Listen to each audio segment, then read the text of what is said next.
Yes, how are you doing, people? How's everything? Welcome to the beautiful, none other than this is Football Fun Channel. Thank you so much. We're back again with a bang, with some smileys, with some good news, with some lovely news, some bad news, some staggering teams, some suffering teams, some celebrating teams, you know what I mean? But yes, you know what time it is. It's football o'clock now. We need to speak and just analyze the way we think it was the best. And yeah, man, it's your boys.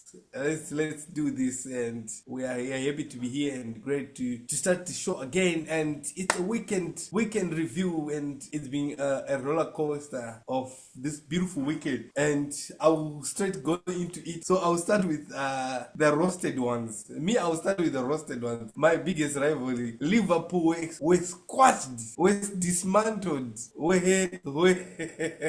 disgruntled. They were dislocated. They couldn't find any rhythm, no rhythm at all. Liverpool were knocked by this Manchester City 3 goals to nil.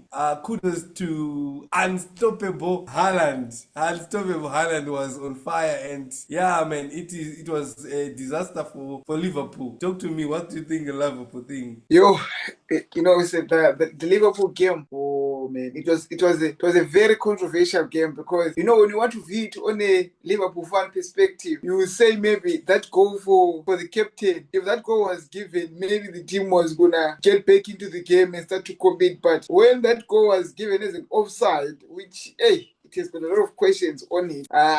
From there, they just went from bad to worse. City started to control the whole game. And when City started to control the game, chances of you getting back to the game, are very low. And, goals all over.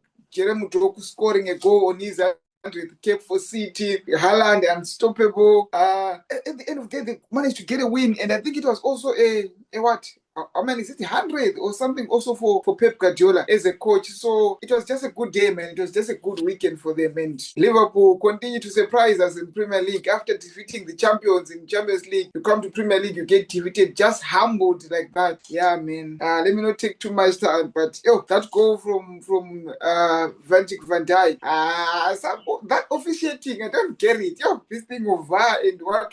I don't understand why were they not given that goal. But at the end of the day, they did not lose because of that goal, because there are other goals that were scored other than those ones. So they lost. Yes, sir. I will not dwell on much on that one. You can ask your Jamie Carragher, who have more information on that, and you can talk to him. Nottingham Forest, they found a new rhythm, and I'm happy for the new coach who was appointed by the Nottingham Forest team, and getting back to the point whereby you are winning 3 goals to 1 against Leeds, which was dominant in the Premier League like last season. It is a marvel, and it's something good, and it gives the confidence to the players, the coaching staff, and all the morale like who come back into the camp, because it's been a disaster from since last season. And this last week they sacked the coach, and it was like kind of tricky. And yeah, but now they find their winning ways.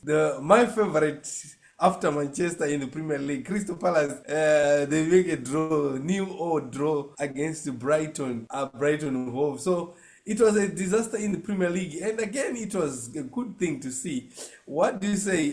Talk to me. What do you think about the Brentford game? 3-1 against Newcastle. Brentford game, Newcastle. What do you think about that game? For me, it was just a dramatic game. One of those games whereby you expect to see some positive vibes from Eddie Howe as someone who has this experience in the Premier League, but nothing happened, and it's acting as if it's going from bad to worse. Exactly. I agree with you. After their poor performance that they were showing in the past one game, 2 games, I thought coming to this game they will have that hunger to say, okay, we're going on an international break. At least let's win something, because we're Newcastle and we're playing Brentford of all the teams. I know Brentford can be stubborn to big teams and stuff, but come on, man. You can't do that. You can't just do that. It was a very dramatic game, and the other team that got humiliated, so they got embarrassed because Brentford did some doing 3-1. Yeah, that was a good game of football. And yeah, man, I think I also wanted to touch on Sean Dyche. Sean Dyche is doing a good thing in Nottingham Forest. He's playing that football of him. Sean Dyche is always plays counter attack. He defends low block counter attack.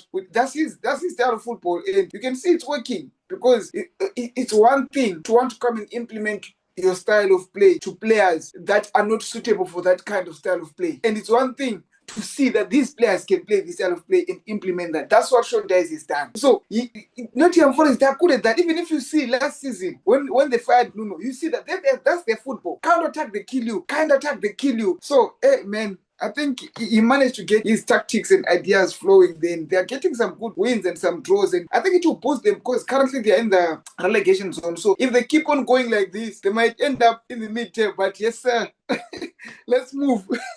Cause It was a dramatic night at Tottenham Stadium, White Hart Lane. It was a dramatic night. Manchester United, they almost lost the game to Tottenham. You know, it's one thing to keep the momentum of the game, and it's one thing again to lose to teams like Tottenham. They're not finding their rhythm. They're still in a space whereby they need to figure out who's who, what they need to do.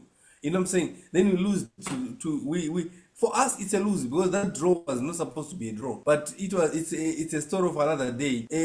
Me, I'm so good. I'm happy that Sheshko is out because of that injury. The boy needs to toughen up a little bit because you can't be telling me you want to play for the big badge and you do things like that. No.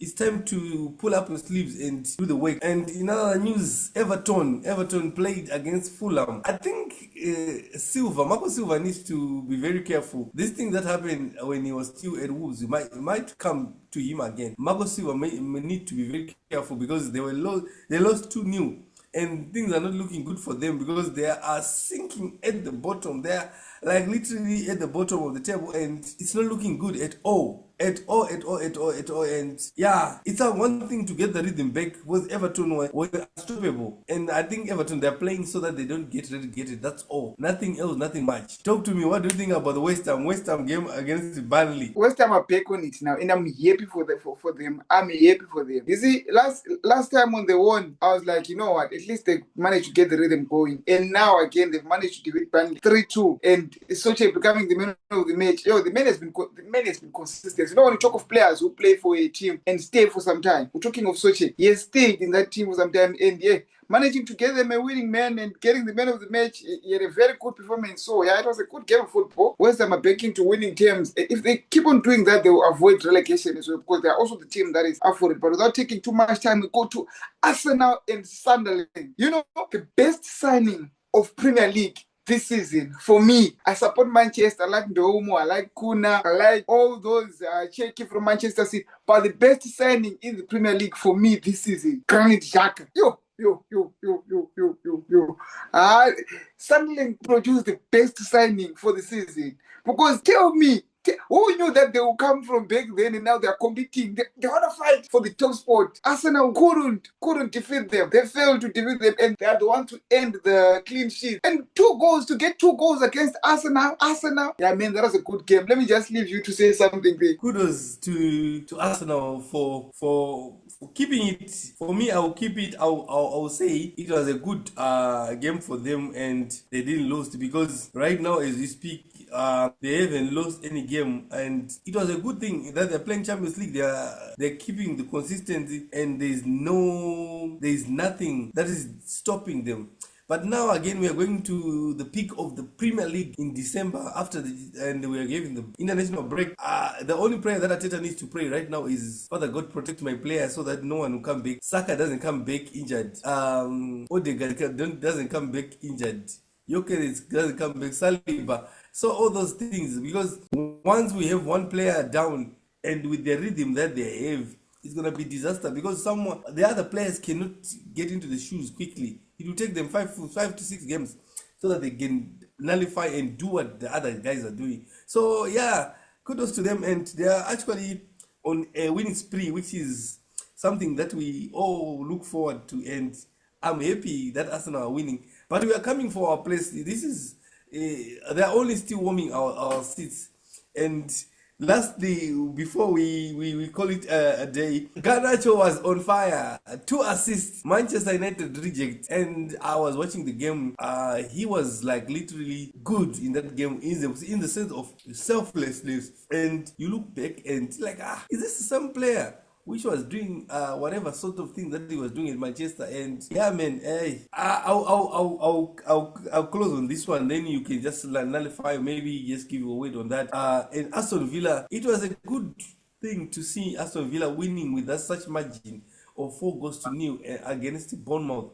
For me, Bournemouth was something else that was it's disaster because Bournemouth are playing good football. They got a rhythm, they got a coach who knows what they're doing, and the players they kind of play like as a team because it was a very good thing. And so yeah, kudos man. Tell me what you think. Yeah, man. I mean, I'm just like you. No matter how much Garnacho performs and stuff, I was hit with this move from us to Chelsea and with the type of nonsense that was pulling at Man U. But kudos to him, he managed to get those assists, and Chelsea won. They're back onto top two, and they're back in the top four. Actually, they now have more points than us. So it's a good for them. It's a good competition for this season. But yeah, man, that's all from my end. So yeah, that was the Premier League for you, and we're looking forward to a comeback this weekend, and we will close this week and say cheers to the whole week and look more to more drama and to more positive, men. Until then, let's call it